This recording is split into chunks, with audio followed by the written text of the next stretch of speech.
Unfortunately, a lot of people get into this cycle of losing water weight and then gaining water weight back again and finding that their body fat isn't changing. And that's because they're just fluctuating their water weight while their body fat stays the same, since they're not truly in a calorific deficit. All they're doing is changing their carb intake, sodium intake, and other parameters which have an effect on water stores in the body. One thing I like to remind my clients is that burning fat and losing fat are not the same thing. By doing longer periods of fasting or significant reduction in carbs, such as a keto diet, can lead to your body burning more fat because there is more fat available, there is less sugar available. But if you're not in a calorific deficit, you won't actually lose fat as a net result. And that's because our body has mechanisms like gluconeogenesis, through which you can convert fat into sugar, and de novo lipogenesis, through which you can convert sugar and protein into fat.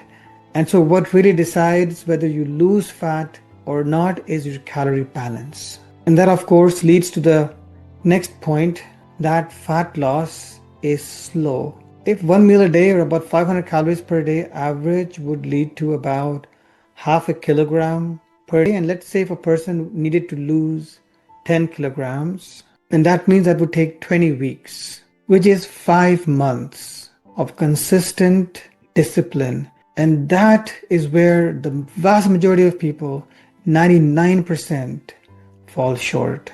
They make a judgment call on what they're doing and whether the plan is working or not within a few weeks into the program.